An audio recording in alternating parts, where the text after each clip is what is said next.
That's me.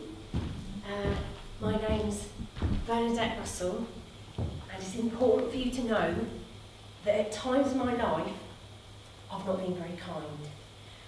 In 1970, I tied my little sister, Natalie, and that's my little sister there, she's a cute one in a green dress. I tied my little sister Natalie to a swing at the bottom of our garden with a length of washing line, and I left her there for 4 hours whilst I went in and ate a Finder's crispy pancake. In 1971, I threw a brick at my best friend, Christopher Walker's head, because I wanted to see what his brain looked like. In 1973, I ate a goldfish, then I sicked it up, and then I ate the goldfish again. In 1974, I put our pet cat into a sort of pink baby doll's dress, and it had a bib on the front that said, "I am a girl," and then I put the cat in a pram and I wheeled it round the neighbourhood all day. And the cat was a boy. In 1977, I gave my little sister Natalie a cup of warm pea when she was ill. I said it was hot apple juice. In 1980, I wrote, "Anita Cookson is a stupid slag" on the wall of Herbert Park School, and then I drew her head onto the body of a dog, kind of Doberman. In 1981, I threw the entire contents of my Saturday morning paper round into an ornamental pond, and I told the newsagents that a rival paper girl had attacked me. In 1983, I kicked a boy just because he looked like Simon Le Bon. In 1984, I stole 10 curly whirlies and a Rubik's Cube from the co-op. In 1985, I said to my mum, "Oh my God, Mum, what are you wearing, Mum? Why are you so thick?" When my mum was struggling with self-esteem issues and trying to find another job. That's actually leaving, wasn't it? In 1986, I glued matches onto the hairs of my friend Alex's legs with super glue while she was asleep. In 1989, I accidentally shrunk my little sister's cardigan, and when she asked me where it was, I said, "You must have lost it." In 1990, I was sick inside Geraldine Daly's hat, and I didn't own up. In 1991, my friend went on holiday to Greece, right, and it was her dream holiday, her fantasy holiday, she had a great time, and then she suddenly got gripped with terrible diarrhoea, and she was stuck in the middle of nowhere, so she just had to hide behind a caravan, and then poo, and just poo, and poo, and poo, and poo, until it all came out. And I told everyone. And I didn't change her name, I'm telling it again now, and her name's Kate Bailey.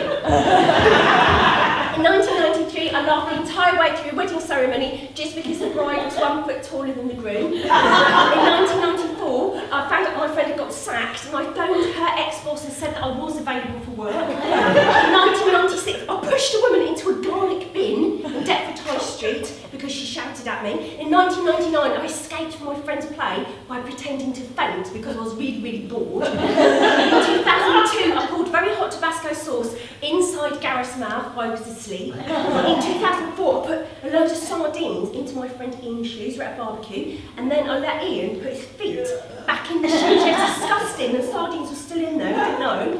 In 2006, a man phoned me and he said, "Would you please do a short survey on behalf of Transport for London?" And I said, "I'm terribly sorry, but Bernadette Russell is already dead."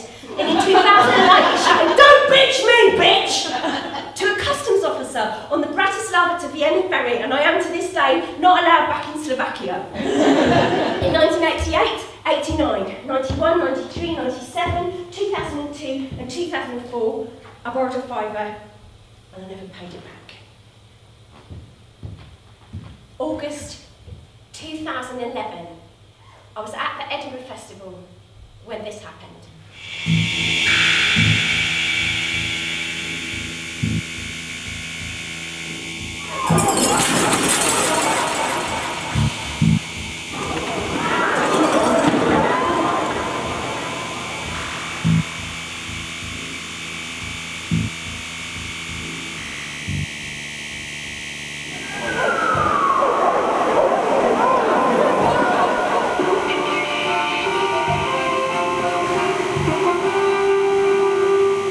And people should be in no doubt that we will do everything necessary to restore order to Britain's streets and to make them safe for the law-abiding, to help the police to deal with the disorder on the streets of London and elsewhere in our country. It was on Facebook, that's it. Bebo, Twitter, anything, it got to that, it all went round. Everyone's got together in town and it's just kicked off. No one's just leading, it's a load of kids and that have just got together and just went from there. Every shot got taken out, so I started to join in. Move back, clear the area, please! Get what I want. Me, I got a TV, enough money, jewellery, clothes. I was buzzing there, just smashing windows and police cars and stuff. So you could just do it then and get away with it.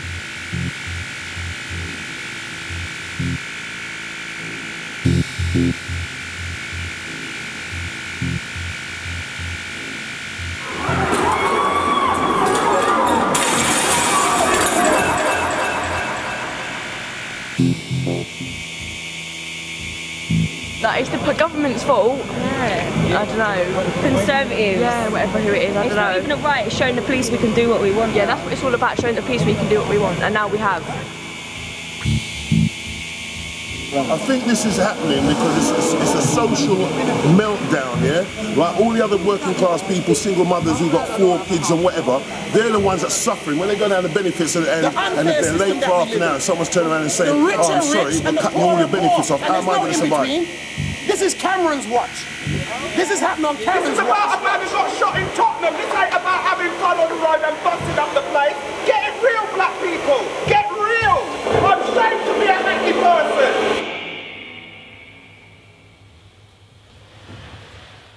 It was scary. It looked like civil war. It was like there'd been this bubbling rage just underneath the surface that suddenly exploded. There'd not been that many fires in London since the Blitz.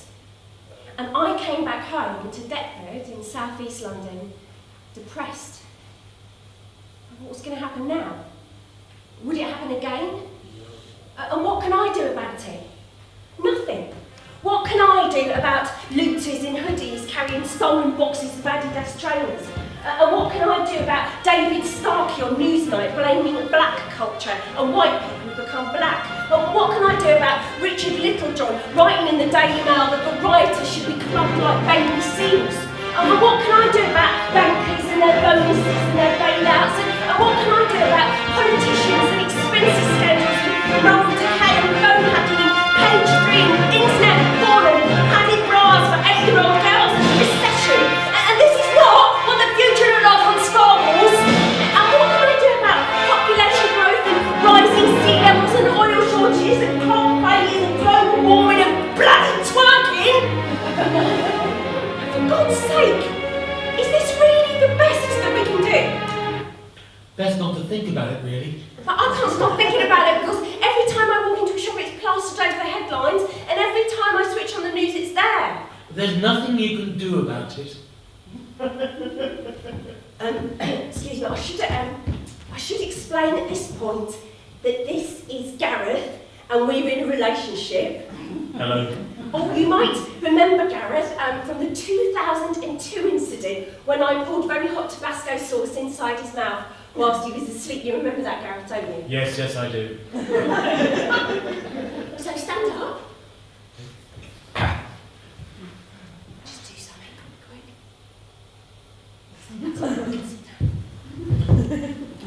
What Gareth was doing there is voicing my inner monologue, or the subtext, if you will. And Gareth is a really talented character actor. And during the course of the show, he'll be doing people of different gender, class, background, height, weight, ethnicity, and sexual orientation to himself. He'll have some lighting costume changes. I've just got the one. I've got the one costume change. Really? Yeah. But he will be doing a wide variety of accents. I can't do any accents. No, you can. You can. You've got London, inner and outer. You've got Wookiee, and that Glaswegian Norwegian one we did last year. Like these? You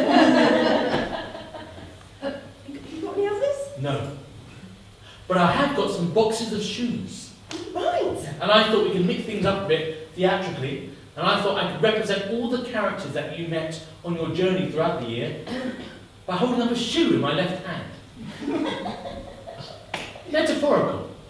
Brilliantly metaphorical. Right, let's go back to you voicing my inner monologue, but find a shoe to represent my light inner being. That's brilliant. Best not to think about it, really. But I can't stop thinking about it because every time I switch on the news, it's there. Every time I walk into a shop, it's plastered over the headlines. But there's nothing you can do about it. A young mother of 2 got a prison sentence for accepting a stolen pair of shorts. She wasn't anywhere near the riots herself. She made that choice. Someone else got a 6-month sentence for stealing a £3.50 bottle of water. Thou shalt not steal. Well, Gerald Kaufman MP stole £8,865 worth of public money and bought himself a bag of olives and widescreen TV, and he just got asked to please pay it back. That's a grey area.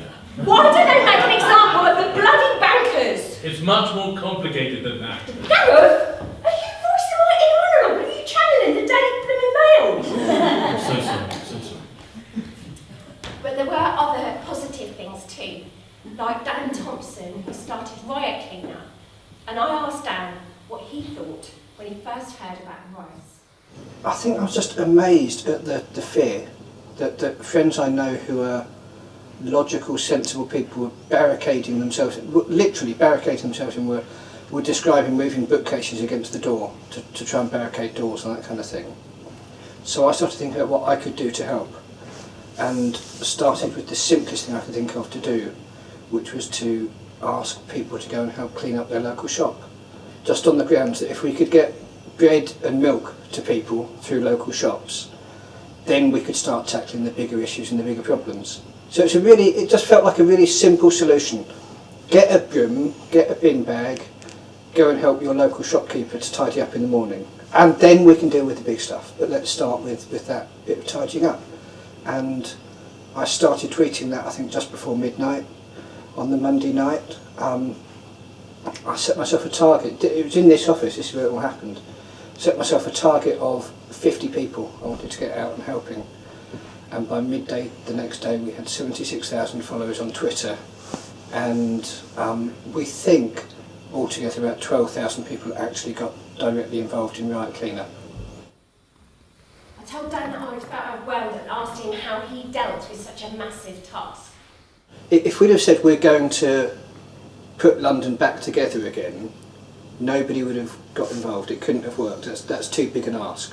If we said we're going to clean up everything that's happened over the last 3 or 4 days of riots, it wouldn't have worked. It worked because the ask was simple. Can you go to one local shop? Can you find your local shop and help them tidy up? And that is breaking a big problem down into a little kind of bite-sized chunk. So that would be the tip, I guess, is pick something small, pick something simple, pick something very visible that you know people can see and get involved in it and get hands-on with. Pick up some litter, tidy up one corner of where you live, but start with the smallest thing possible. So this is where it began.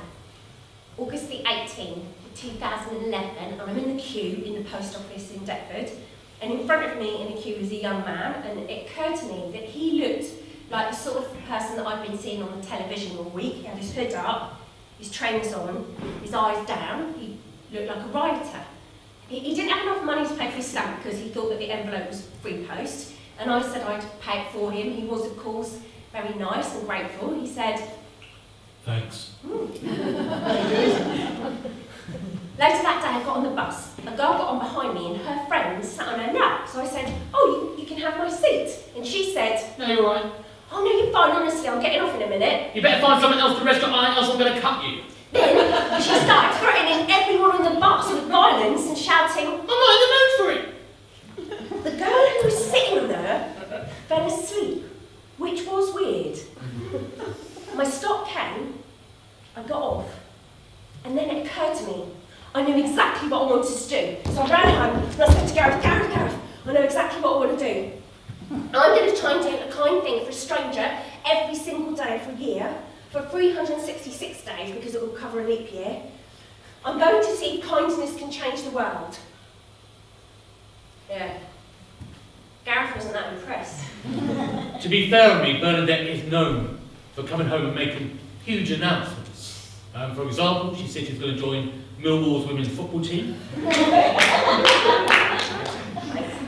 liked the blue and whites, but nothing about the football. She was going to take her HGV licence.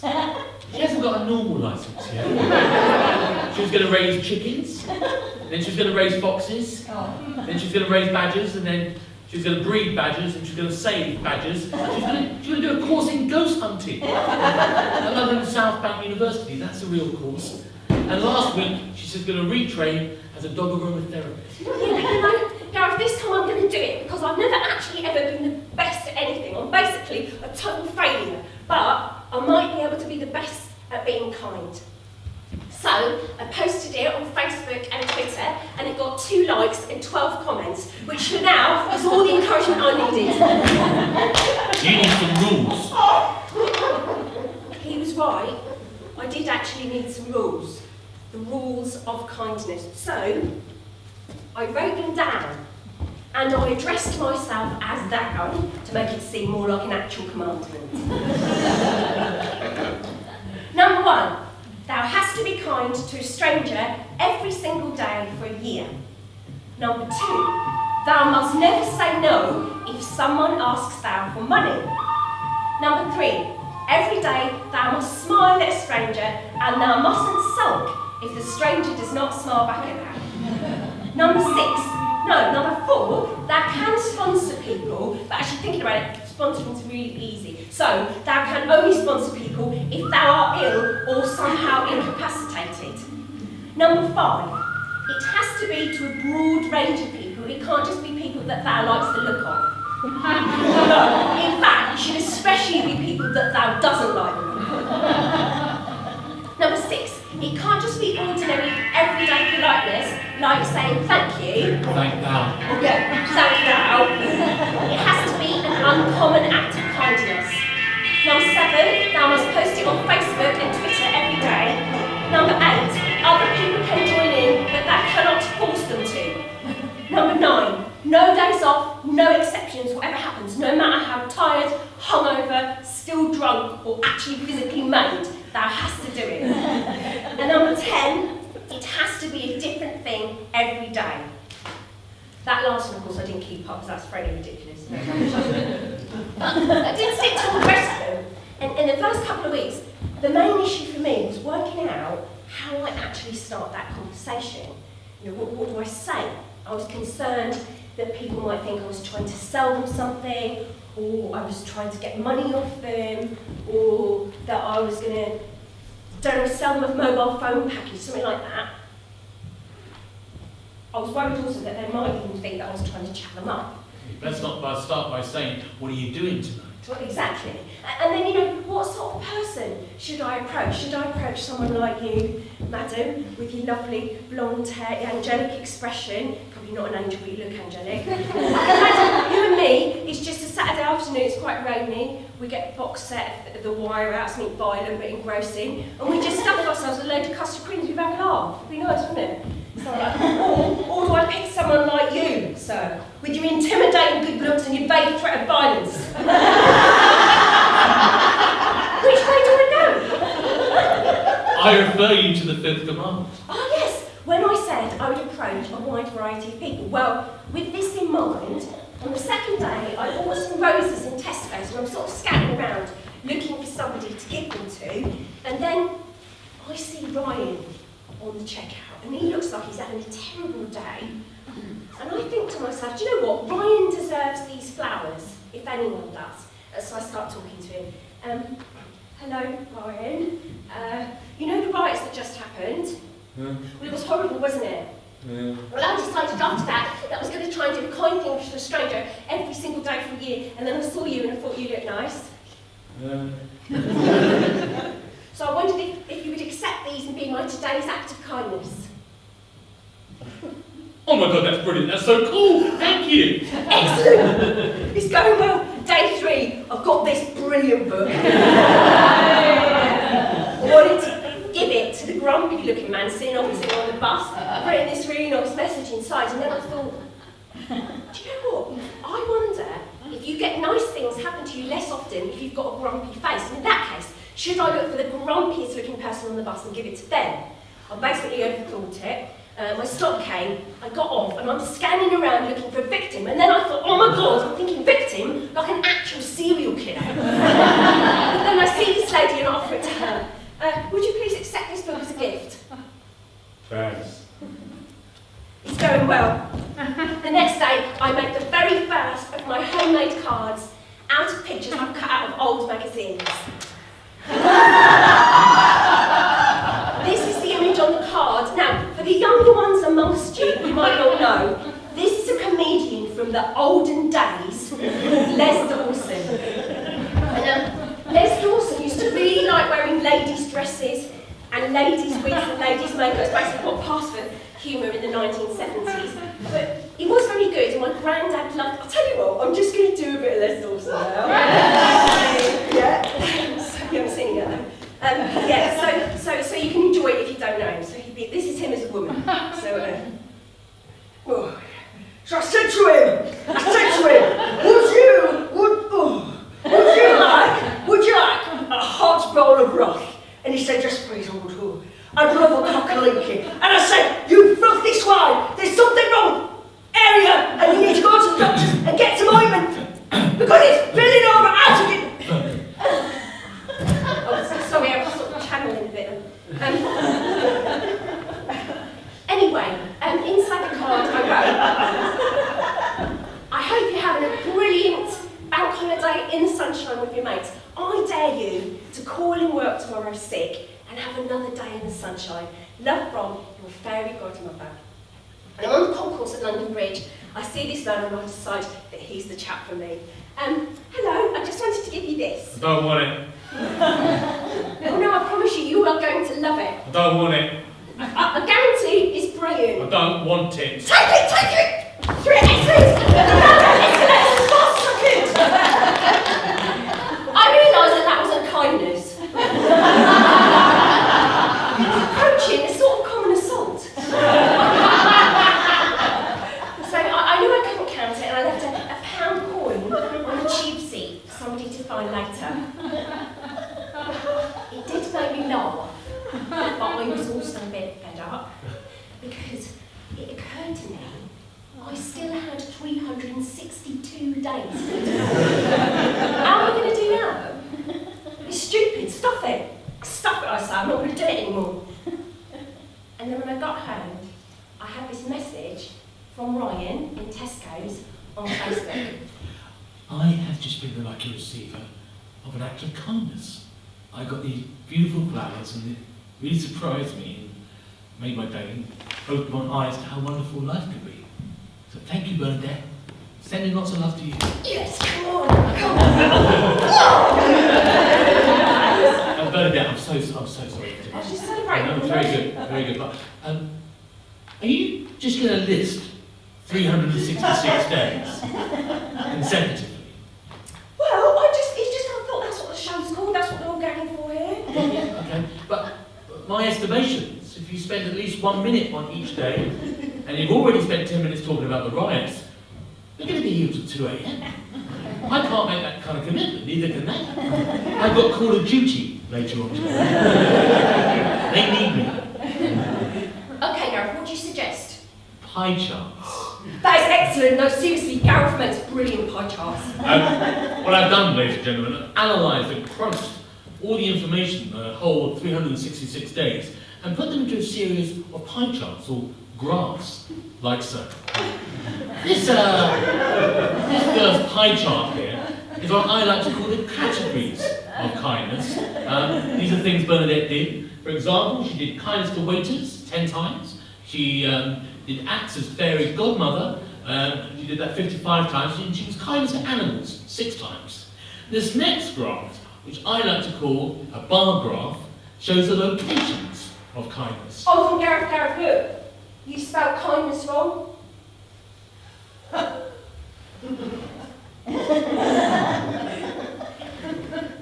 That's a Gaelic translation. As you can see, most is done in London, 229. You've got Birmingham, 29. We've got the Isle of Wight 2 and the Matrix 29. What's the Matrix? The infrabar, the digital mainframe, the web. Well, can't you just say the internet? No, I can't. This next graph shows materials and costs, or bits. What is that? That is a bubble graph. 55 times you gave away flowers during the year. And 89 times you did acts as fairy godmother, where you leave a package in a surprising place or send something through the post. When you venture on a star, there's no difference who you are. 22 times you gave away books. Save the black and bright.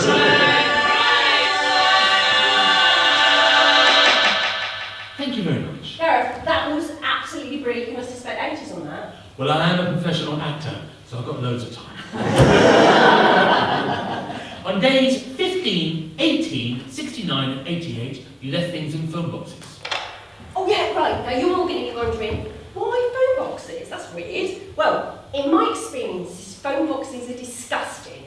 The phones are usually broken, aren't they? And they often stink. They're usually used as sort of late-night portable toilets for drunken partygoers like Gareth.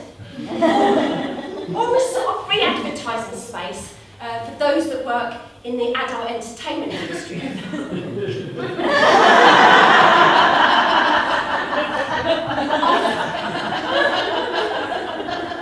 But I thought it would be brilliant if phone boxes were places where magic could actually happen, like in Superman.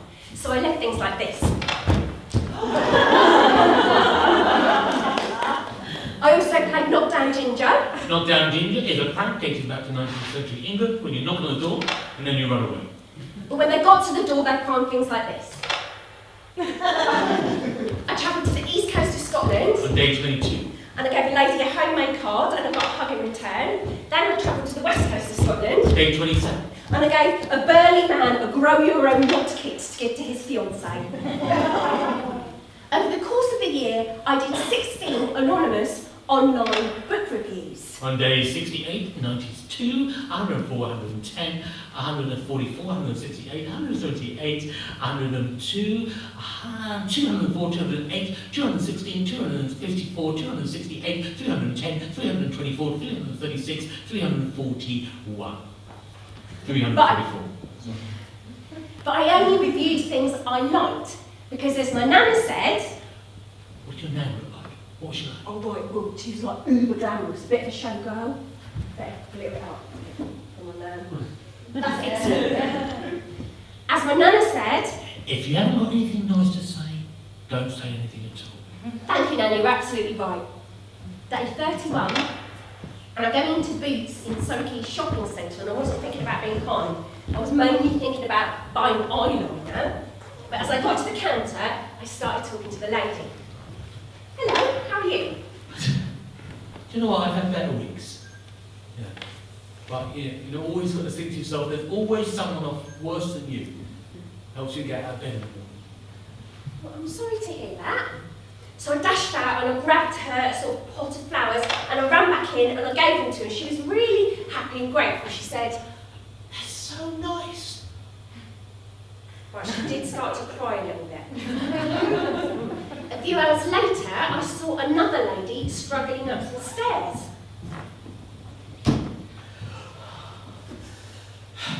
Excuse me, can I help you? No, it's all right. It's very kind. Oh, it's just so hard. She managed to get indoors, and I tried to remember the number of our house, 36, 36, 36, so I could go back later and leave a present for her. But I did notice that she'd been crying too. And later on that evening, I was walking past the bus stop in Deptford and I saw a young man and he had his head in his hands and he was crying too.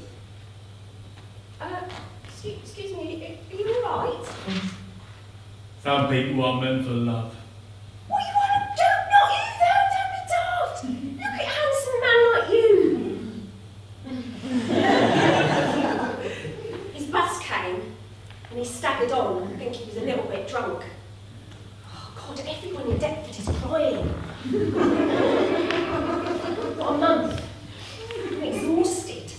next day, on day 32, I just couldn't face actually talking to somebody, so I just left a note on the church notice board, and inside it just said, I hope you have a really nice day. Now, this brings us to a really important topic, religion.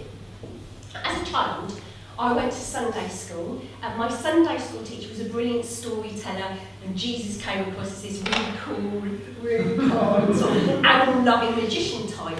He hosted very large, very successful social events. As an adult, I've not had much to do with God or any of his franchises. I find religion a little bit shouty. You know, there's a lot of arguing, isn't there, between all the different gangs. There's a lot of killing and maiming and stoning, and some very badly spelled placards. So I tended to stay away from a lot of it. But religion did come up a lot during the year with the people I met. Are you a Christian? No? Are you a Buddhist? No? Do you practice the art of mindfulness? I'm not 100% sure what that is. Is this just some kind of sexy cult? Oh my God, man, why are you asking me that? Day 78, there's a knock at the door and there's 3 Jehovah's Witnesses. Now, normally, I'll either A, hide, or B, pretend I don't speak English. I thought to myself, that's not fair, because these guys, they get the doors slammed in their face all the time, don't they? Do you know what? I'm not going to do that. So I ran to the kitchen, I grabbed a plate of the first thing that came to hand, ran to my front door, and I offered them each a French fancy. Now, this was a turn of events that none of us were expecting. The man laughed and said, no one's ever done that to us before. Praise the Lord! I thought, bloody typical God gets the credit. God did not make the trip to Lidl. A week later, and I meet a rabbi on the bus, lovely man, and I told him about what I was doing. I asked him what he thought about kindness, and he said, I think it's easier to be kind when you're poor.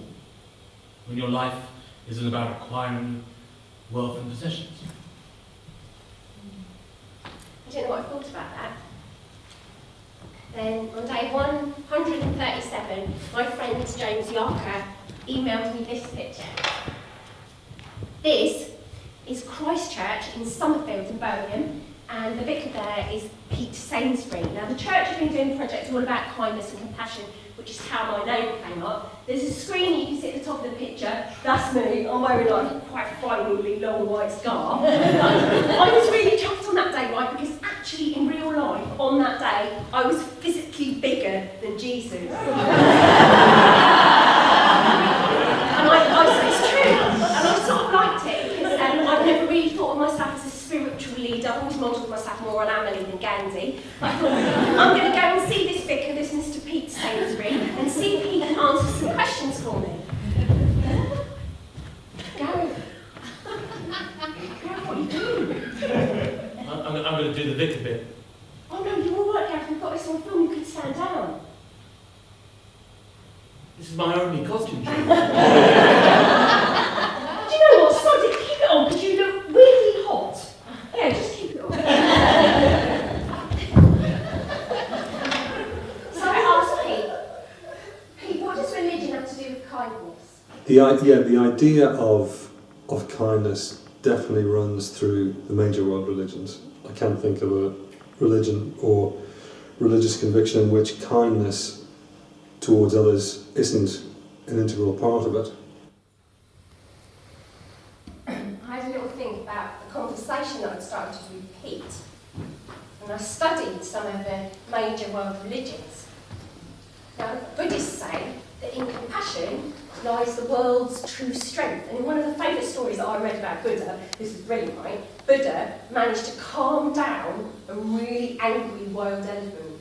And I thought that was brilliant. It's something to aspire to be just so sort of nice and chilled out and friendly, that you can kind of just calm down a gigantic livid mammal. It is something The Prophet Muhammad said that a person's true wealth lies in the good deeds that he does in the world. Jesus said, love thy neighbour as I love myself.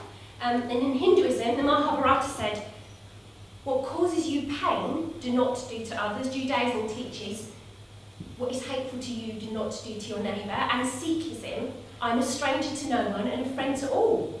Even, right, the Prince Philip movement, that's the faith of the Yonaman tribe, I found out that they, largely speaking, practice kindness. Admittedly, it's largely directed at the Duke of Edinburgh, but... And the Jedis, they believe in the faith that is present and the force that is present in the Star Wars films, and they get their inspiration and their words of wisdom from that little fella, Yoda.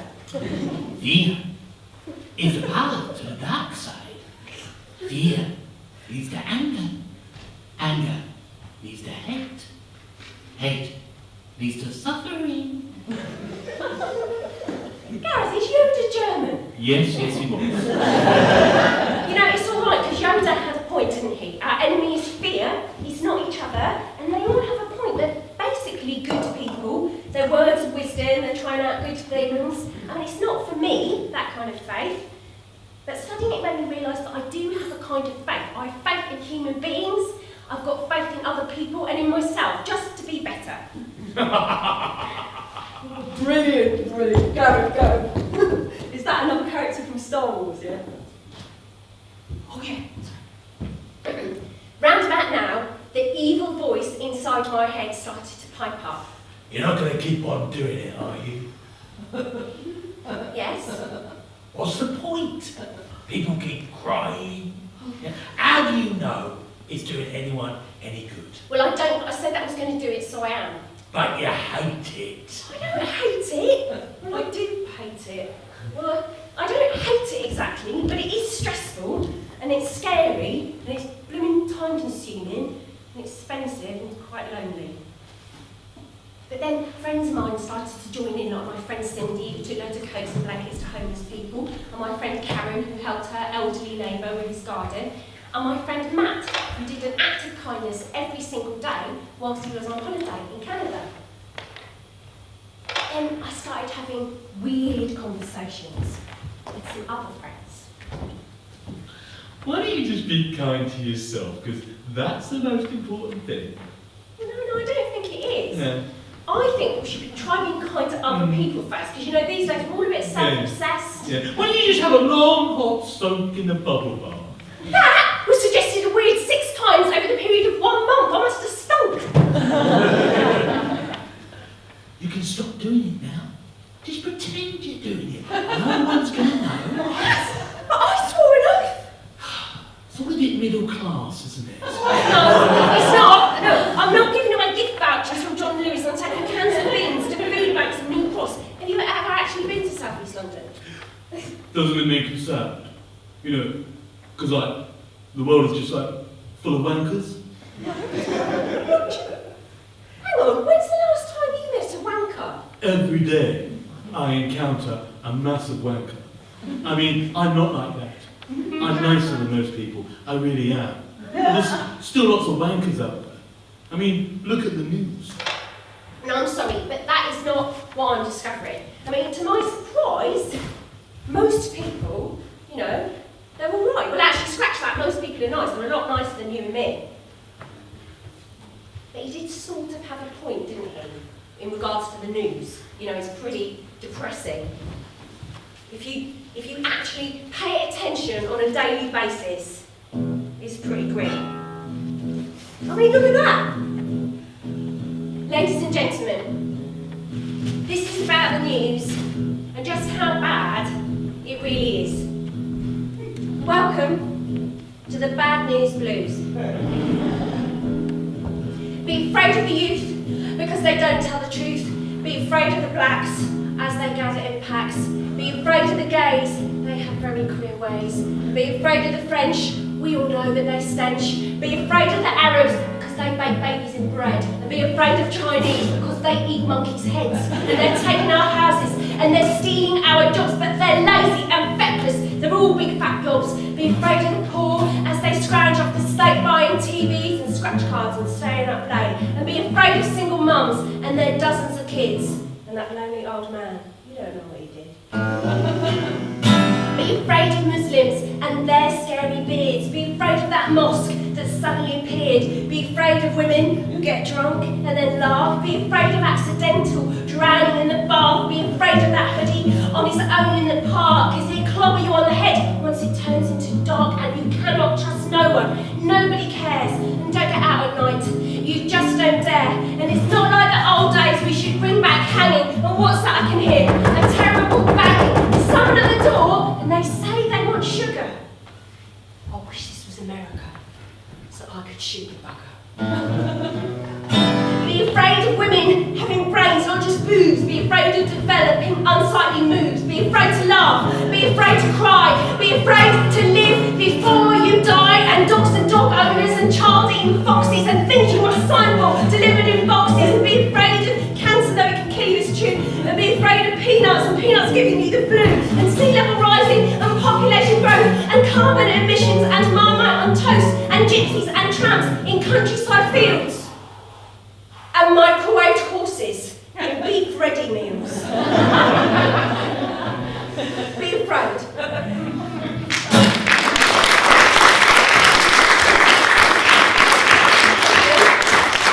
At that point, the news is pretty grim, we all know that. But I thought, there is a piece of good news that always makes the headlines, isn't there? Which is a lottery win. Yeah. And over the course of the year, I gave away 6 lottery tickets, and of course it occurred to me that could potentially mean that I have single-handedly created 6 new millionaires in the UK, and each of those 6 new millionaires, they could be thinking to themselves, oh no, what happened to that really nice strange lady who just gave me a lottery ticket and then disappeared, and look at me just standing here in my solid gold trousers, wasting my winnings, and champagne and fish fingers. And I wish I could find her and just give her a small little bit of my earnings to ease her terrible life that she's probably got. But I can't find her. Anyway, I'm going to give away a lottery ticket tonight to one of you lucky people, but I've learnt my lesson. I've written my name and my telephone number. I'm going to come amongst you now. You need to put your hands up. It's like the random hand of fate, all right? I just come and just see you like the look of all, don't look like the look. Oh, I like everyone. You young madam, sorry. What's your name? Yes. Yasmin what? Yasmin Ishak, write that down! Yasmin Ishak, that's just, now, Yasmin, if you wouldn't mind holding that lottery ticket up to your face, I'm just going to take a picture in case we have caught any issues that come up between Yasmin. It probably won't, but it won't be the first time. And you smile because you will be bearing witness. That's right, lovely. Beautiful, thank you. Good luck to you, Yasmin.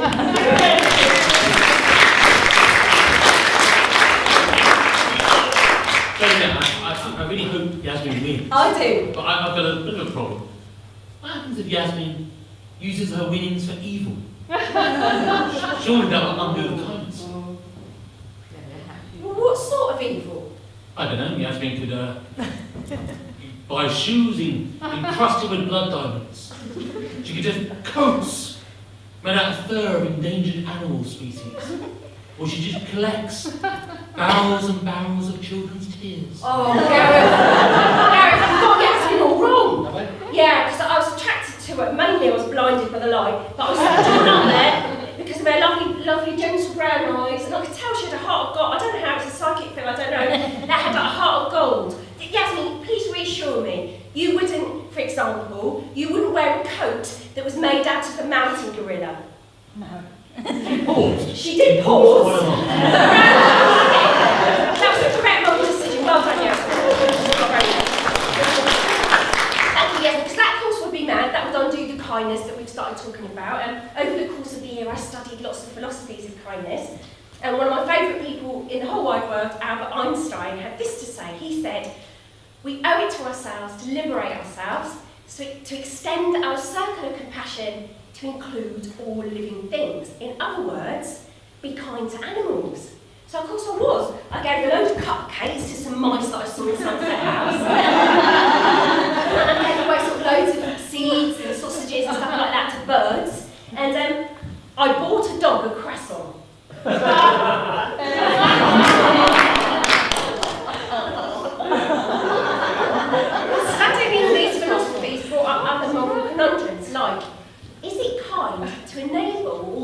sage advice. I left this outside my house after one party. I know, it's dodgy, isn't it?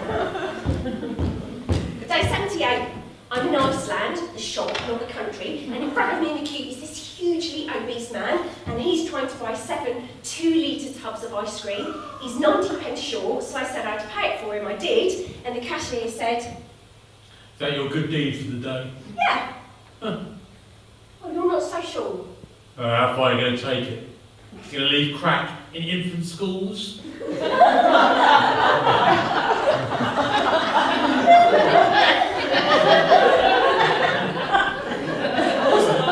got a spare crack.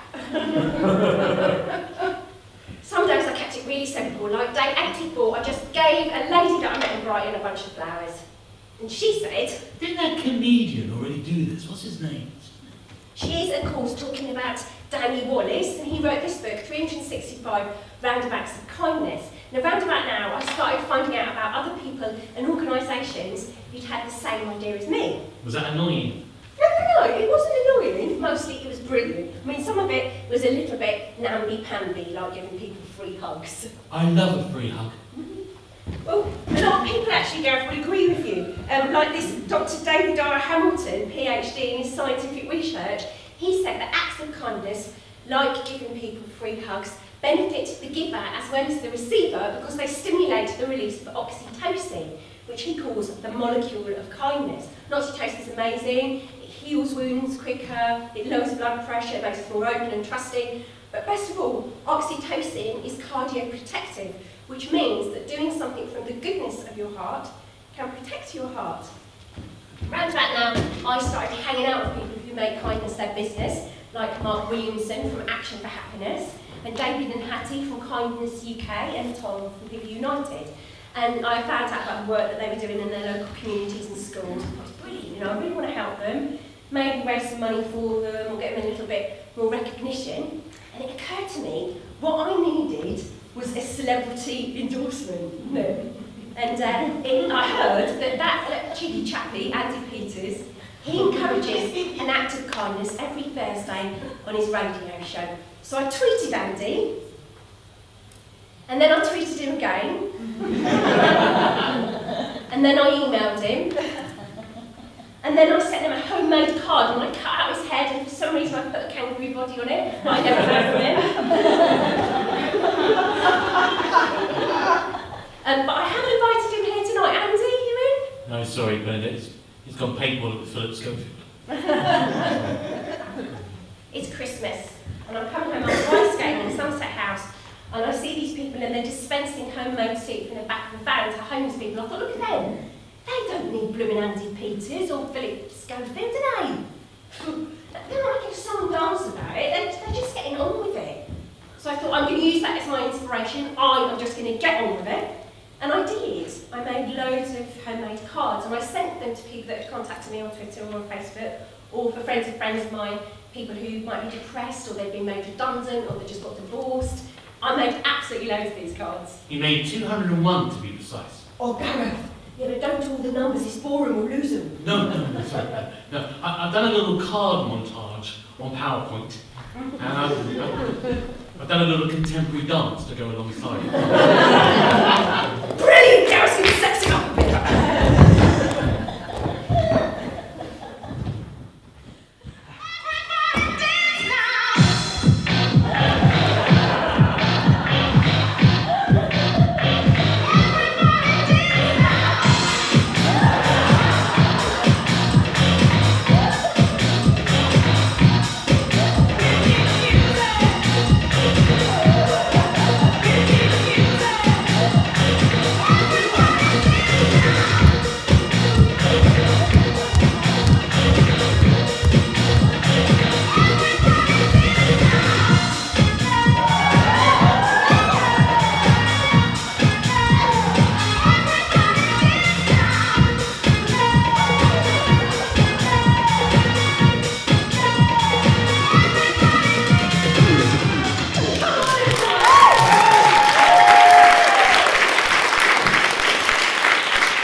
fortunate than yourself. And one of the groups of people I really wanted to help was the elderly.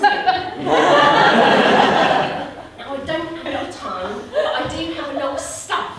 And I started donating a lot of the spare stuff I had. And one of the places that I donated to most often was the Well charity shop in Stratford. This is the Well. Now, if you are in the SC Gate area, you can still get a proper vintage bargain there. And I met the lovely manageress Sheila and asked her how she started her day. I start with a cup of coffee and a cigarette before I do anything else. I asked Sheila what she thought people got out of coming into the shop.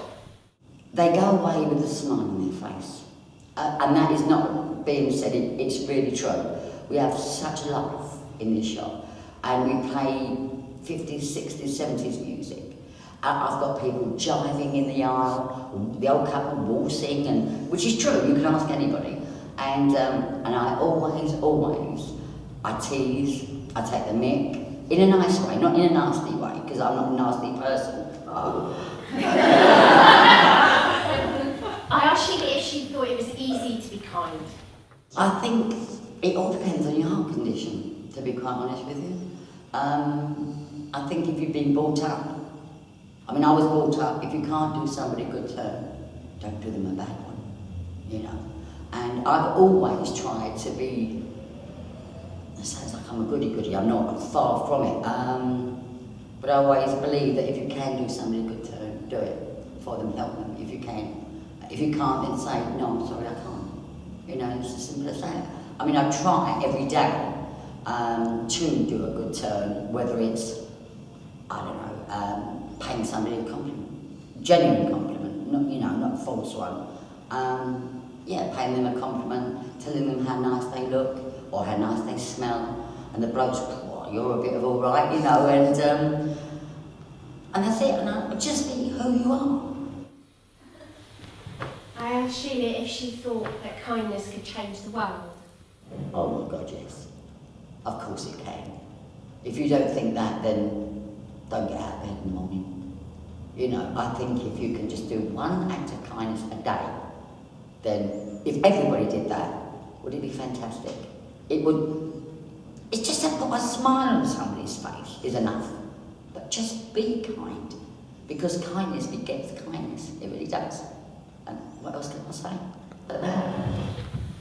Well, it's all well and good, this charity business, but you're spending quite a lot of your own money by this point in the year. Really? Yeah, I refer you back to one of my graphs that clearly demonstrates you spent 3,463 pence. Oh my God!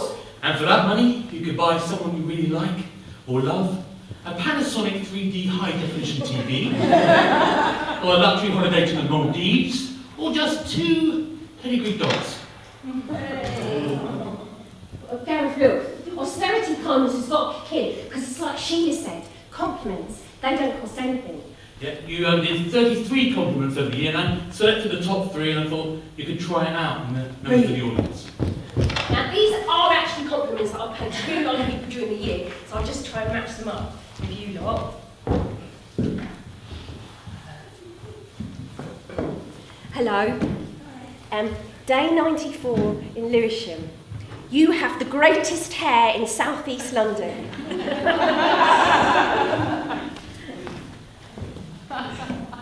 Hello.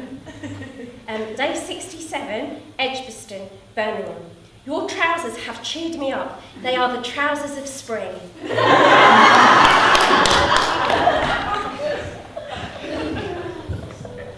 Hello. Day 181, Portsmouth. You are beautiful like Claire Danes. That's a man. That's a man. That's a man. No, listen, don't worry. Hold that. I'm just going to rescue it. Give me a minute. Right, I've got it. You are beautiful like Claire Danes if Claire Danes had had an extraordinarily successful sex change and they turned her into a golden-haired, twinkly blue-eyed, very handsome man. Unbelievable how handsome he is. Charisma surrounds his every move. He's also got very good, casual but good tasting clothes.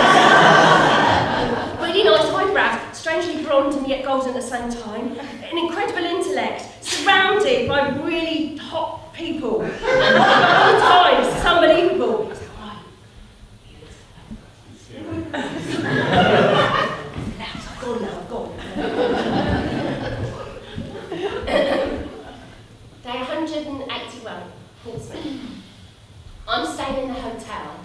I used to live in, the road that I used to live in when I was 17. I was really excited about this.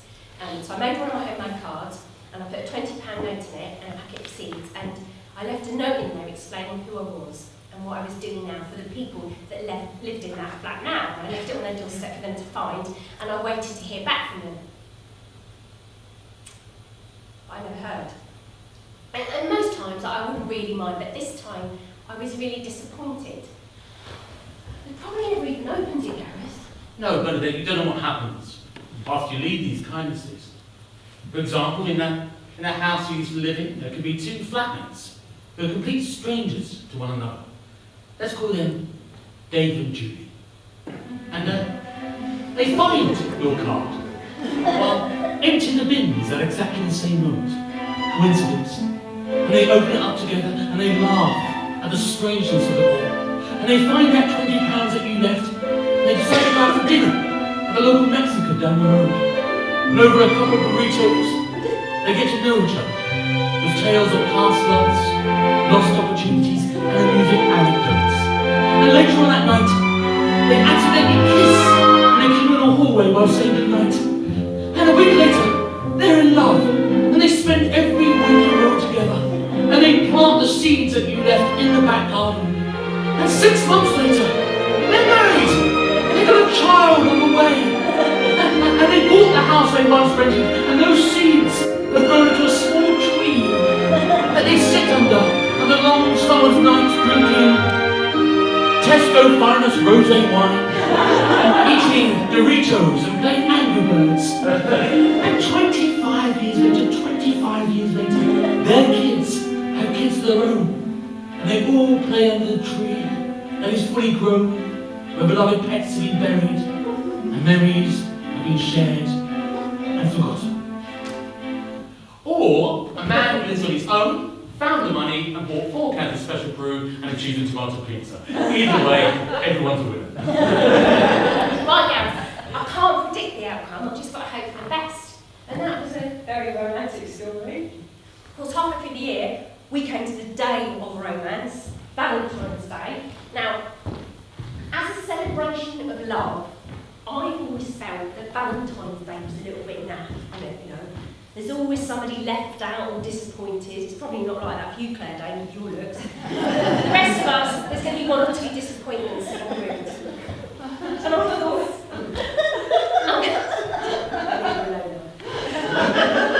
I thought, I'm going to counter that, I'm going to deal with that. So I made 50 little homemade cakes, and I put those love heart sweets on the top, you know those love heart sweets you get. And I made 50 homemade Valentine's cards. I blew up 50 heart-shaped balloons, put individual messages on each of them.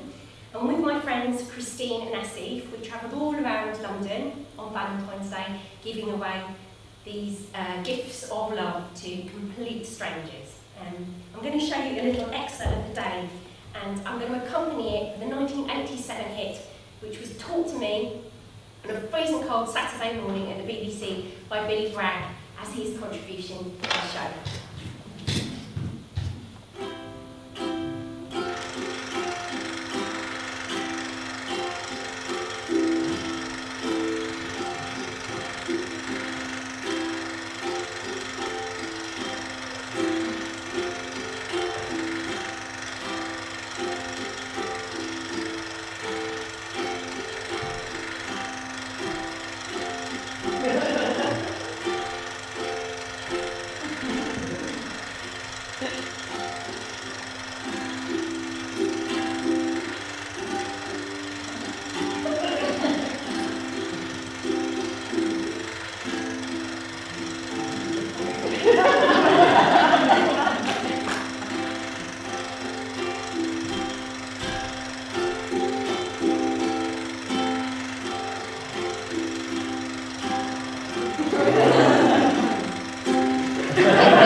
No, I'm bored of it now. Okay. We need to get cracking. I've put the rest into categories, and I'm going to challenge you to cover them in, say, 4 minutes. 4 minutes? Shut up! Okay. Go. The surprising category. Day 198, I sent a box of treats to my friend Abby's mum because she'd been feeling a bit depressed. She then knew me as the angel lady. We eventually met 5 months later when I was hosting a cabaret in Brighton and I looked like this. Day 36, I left a £5 note on the number 47 bus going towards Lewisham. 5 months later on day 276, a man sent me this. He'd been handed the same £5 note as change in Nottingham. Day 248, I'm in the queue in Lidl. In front of me in the queue is a huge lady with a tattoo on her face. I told her her earrings were nice because they were, and she said how nice of you to say so. She explained to me that she was doing the shopping for her elderly neighbour because he was too poorly to do it for himself. I henceforth decided to never make assumptions about scary-looking ladies in the queue in Lidl with tattoos on their faces. The sad category. On day 183, a lady contacted me on Twitter about her fiancé, Kevin Head, a soldier who'd been injured and was in a lot of pain, so I kept sending him a card to cheer him up. Day 95, my friend told me about a man she met in Portsmouth. He'd been made redundant and he was scared that he was too old to find another job and to start again. So I sent him a card and a gift to cheer him up. Day 259, it's 9 o'clock in the morning. A lady gets on the bus, she's very drunk. She's holding the hand of a tiny boy and his arms in a filthy sling. They don't have enough money to get to Lewisham to make his hospital appointment, so I pay it for them. Day 359, I meet Derek wandering around Greenwich, lost. I took Derek to where he needed to go. He told me that there used to be a banquet in the City of London, but he'd be ashamed to now because they were all a load of thieves. Weird category, day 337. I met a man on the bus who told me that he was fluent in Esperanto, and in the 60s he'd been best friends with all of the Beach Boys.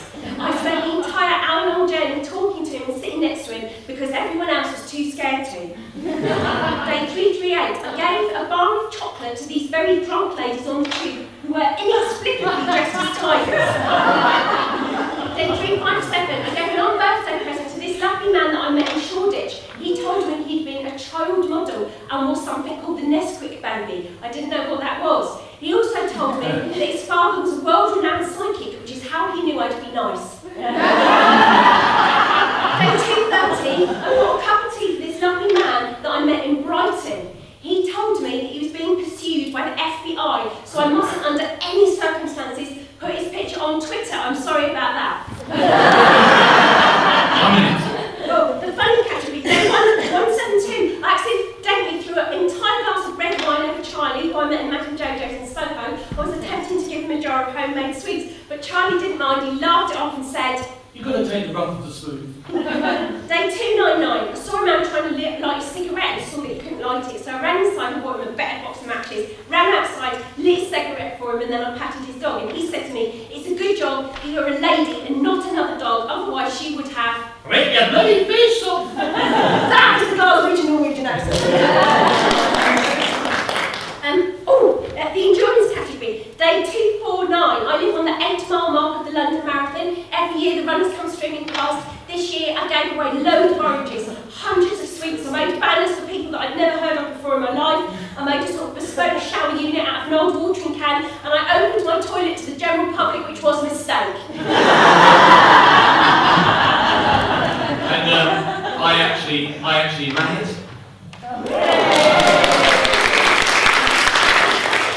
Yeah, whatever. Day 268, it's 9 o'clock in the morning. I'm on my way to Wandsworth to an arts meeting. A boy comes up on a motorbike and he tries to mug me. He fails, possibly because of my very creative and very loud swearing. He does, however, succeed in breaking my phone and injuring my foot. Despite this, I make it to Islington Library in the afternoon to leave a homemade book that I've made to leave in the South Help section. Done.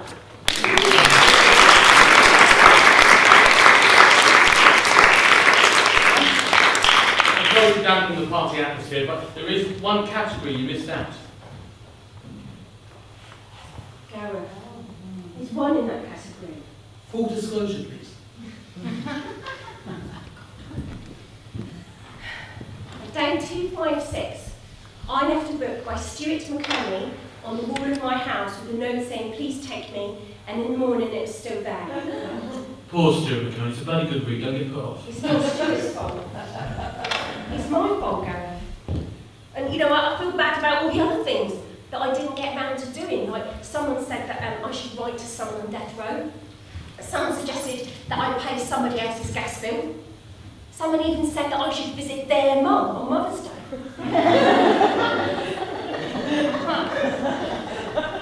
I felt so guilty and awful about all of the things I didn't get round to doing, and on day 318, I fell asleep. I had a dream, and in the dream I was at a dinner party, and it was on a ship. But the ship was filling with water, so in that way it was sort of like the Titanic, but it looked more like the Isle of Portsmouth ferry. Barry the Bowman was the captain, and my mum was there. She's sort of talking to the Dalai Lama, but he was just stuffing himself with a load of mushroom bonbons. So I said, excuse me, Mr. Lama. Do you think that kindness can change the world? Does that mean yes or no? I was very confused by which area I should go into. Princess Di! Then I found myself being more and more involved with people who were rejected by society, would like to say drug addicts, alcoholism, battered this, battered that, and I found an affinity there. So Di, do you think that I should carry on? Yes, very much so. Thanks, Di. I really like your hair. Have you had highlights? It is the kindness to take in a stranger when the levees break. The selflessness of workers who would rather cut their hours than see a friend lose their job, which sees us through our darkest hours. Thank you, Captain Bow. Just before you go, I'd just like to have a word, because I'm a bit worried, because there's a lot of water pouring into the ship, and I wondered, is it supposed to be metaphorical, like I can't single-handedly save a sinking ship? Yeah, that sounds interesting. Okay, let's see what happens. Liam Neeson! How are you doing it? You can get off my mum's knee. I don't know who you are. I don't know what you want. If you are looking for ransom, I can tell you I don't have money. But what I do have are a very particular set of skills. Skills I've acquired over a very long career. Skills that make me a nightmare for people like you. What do you blame people like me? I thought you were rubbish on the A-team. I will look for you. I will find you. And I will kill you. This was totally bonkers. Liam Neeson had lost it. The ship was filling with water, and everybody was talking at once. Our knowledge has made us cynical. Our cleverness hardened us to class.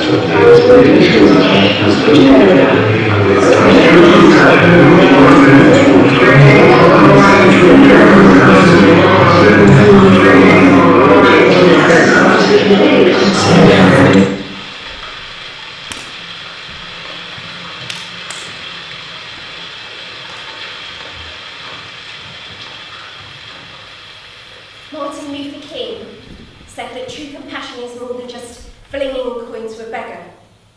And over the course of the year, I encountered a few people who said that I shouldn't give homeless people money, that I should buy them dinner instead. But I don't know about that. I think beggars can be choosers. They're 64, and I meet Mark on his blanket outside the Apollo Theatre in Shaftesbury Avenue, and he tells me how he tries to say yes to every opportunity, tries to stay positive, tries to think the best of people. Day 123, and I meet a man with one leg begging for change underneath Deptford Bridge, and he's humming a song that I really like, so I ask him what it is, and he says, I don't know. I think I'll make it up. Definitely think I'll make it up. Day 301, and I'm sheltering from a mad rainstorm in Birmingham, and the big issue guy sees me, and he asks me if I'm okay, and I said I am, but I'm in a bit of a grump, and he said it's probably the bloody weather, but don't worry, because we might have a rainbow. And I said, yeah, thank you for reminding me of that, you're right, I'll cheer up now, I'm sorry. And he said, it's okay, everyone's allowed an off day. And day 305, I meet Mikey, and he tells me all about his friend Ivy, how she buys a paper of him each week. And I buy him a Kit Kat.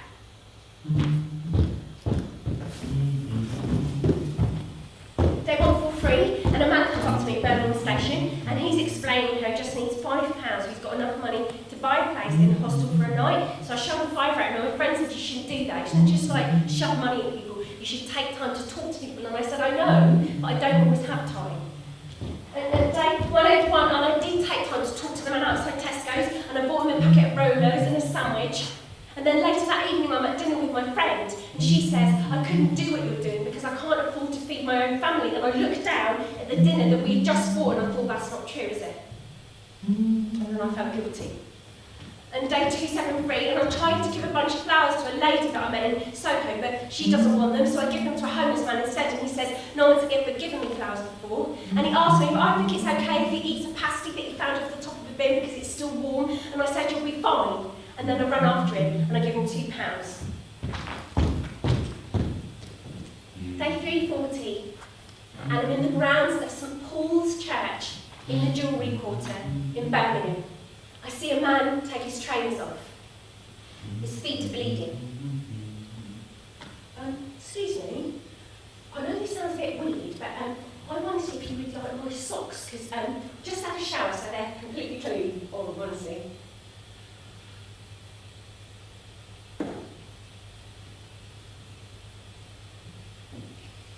Yeah, thanks.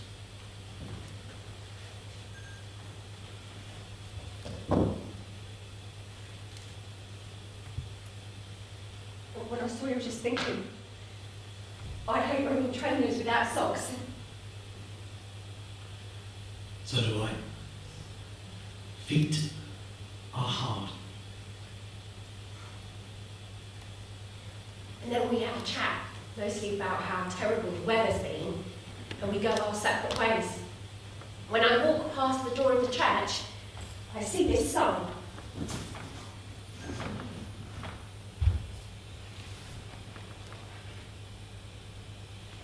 I tried to find him later to give him a sandwich, but he's not there.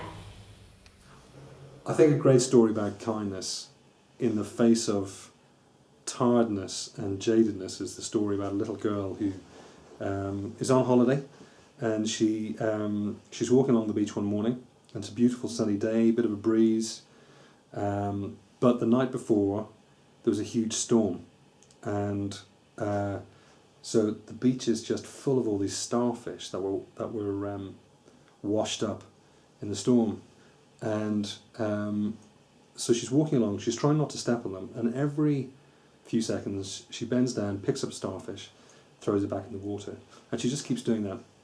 And then this man is walking towards her. He's also out for a walk on this beautiful summer morning on the beach, and he comes closer to where she is, and he's looking at what she's doing. He's kind of thinking to himself, nice but childish, and draws level to her and says, hello, and she says hello back to him, and he says, what are you doing? And she says, well, I'm just, throwing starfish back in the water. And he looks around the beach and he looks at her and he says, there are tens of thousands of starfish on this beach this morning because of the storm last night. You can't hope to make a difference, really. And in that kind of defiant but lovely way that kids have, she just kind of looks at him and then bends down, picks up a starfish, throws it in the water and says, well, I made a difference to that one. I love that story.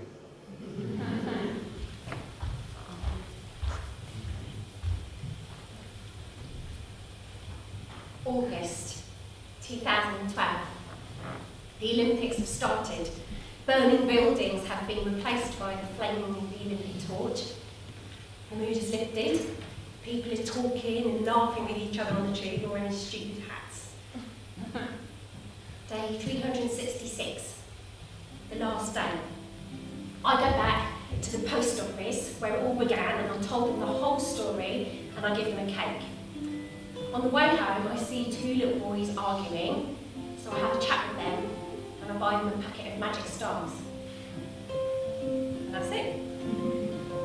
It's not a classic, it's not a world-changing, life-changing event, but I've done it, so I go home. And for a few days, I felt a little bit odd. For a couple of weeks, I was mostly glad that I didn't have to do it anymore. And then I found I missed it. So I started again, and I carried on, and I still do it every day. I'm not sure that I've answered the question that I first asked.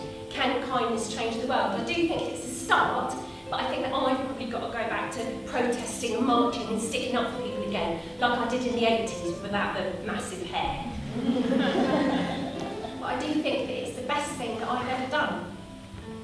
And I'm not scared of anything anymore. It's not like I had an epiphany, you know, I didn't give away all my possessions and go work as a volunteer for UNICEF. It's not a big change, it's small, subtle. And subtlety has always been lost on me. I've always been a red lipstick, capital letters kind of person. But I did discover that it takes real courage to be kind like that every day, like Pete is, like Dan is, like Sheila is. It takes real guts to counter the sheer weight of bad news and all the sad things that you see and hear. So a little while ago, I get on the bus and I pay in cash, and the bus driver doesn't have any change, and he sort of hums. And instead of saying, "Bloody hell, why have you got any change, mate?" I asked him if he was all right, and he explained to me that he was all right, but he was really fed up with himself because he was always forgetting something. And I said, "Oh God, I know what I mean. I'm always forgetting things too. I leave the house, I've forgotten my Oyster card, my wallet, my keys, my phone, my brain." And I laugh and he laughs. And then he said, "Well, look, I'm going to be about 10 pence short." And I said, "That is okay, but I will look at you tomorrow." And we laugh again. And the people on the bus, they saw that, me and him, having a laugh. And I think that that's it. I think that's the secret. Me and that bus driver had a laugh on a rainy Tuesday morning, and 20 or so people witnessed a kindness, a tiny interaction between two strangers that was a little bit offbeat. And maybe later that day, one of them might try something of their own.